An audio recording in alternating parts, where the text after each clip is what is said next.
What's going on, folks? This is Filthy Rich. This is Ken Ma. Today, we want to welcome you back to Inversion 101, and today we're going to discuss some in-depth strategies on offensive gameplay for Inversion.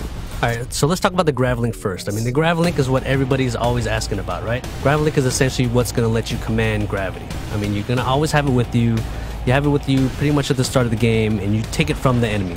Take it, use it as a tool of revenge, right? It's going to let you do all these cool things, and Gravlink itself is actually a weapon. So the Gravlink is a weapon, so just in case you didn't know, use the Gravlink, experiment with it, pick things up, and show it all around. Let's talk about the combinations that you can use with the Gravlink. So right now, the example that I want to jump into is the use of the Gravlink and low gravity. So the Gravlink is strategic. You can't use the Gravlink anywhere you want. What you have to do is you have to kind of plan out exactly where and how best to use this. So for example, when you're starting out in the game, you're probably going to have about 2 or 3 shots of low gravity. So what you can do is you can use that on that sniper that's hiding behind cover. You can pull him up out of cover, and then you can use that as a way to distract him. His aim isn't going to be as good.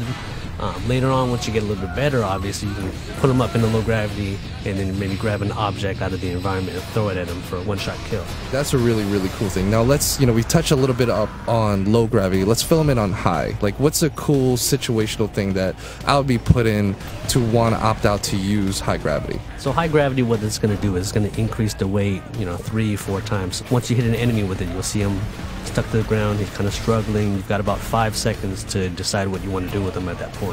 So, for example, Rich, I know if you're really good at up close combat, you're just a master of the shotgun. What I can do is I can hit him with heavy gravity. He'll be stuck to the ground, and I can just count on you to run up and take care of him.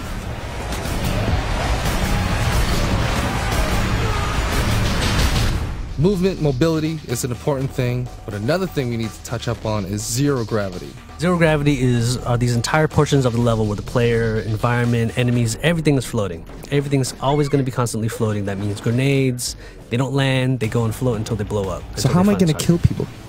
Easiest way, instead of trying to flank them, you can flank them normally. Right, you can kind of bounce between objects with your Gravlink. Gravlink will actually pull you toward, almost like a grappling hook. It'll yank you towards an object. Once you start getting pulled toward this object, you can take out your shotgun, you can take out your sniper rifle, and you've got these cool mid-air battles where you're just kind of shooting at your enemy, and they'll be doing the same thing to you. So it's not uncommon to be darting back and forth and trying to line up that perfect shot, and it looks cool and it plays great. So the next thing that we're going to cover is vector shifts. So vector shifts are one of the coolest things in this game, playing on 2 different playing fields against the same type of opponent and having everything work as they normally would, but with both priorities, mine and yours, still functioning how it would normally, but I would just see you on the side of a wall and kill you. I mean, so if you see, vector shifts aren't just cosmetic. Everything is completely shifted. Enemies are going to be running at you from the side of the wall, as you can see. Now, because of that, they've got these different angles on you now. So your normal cover that you thought was safe is not necessarily going to work the right way. So they can get these shots on you. Your cover's already destructible, it's falling apart. What you're going to want to do in this situation, use your Gravlink, find out anything that's around you in the environment, anything you can find. That's right. So make sure, guys, I hope you enjoyed this episode of Inversion 101, where we talk about all the different offensive strategies. This is just a tip. We got a whole bunch more coming your way. Well, stay tuned. We'll see you next time.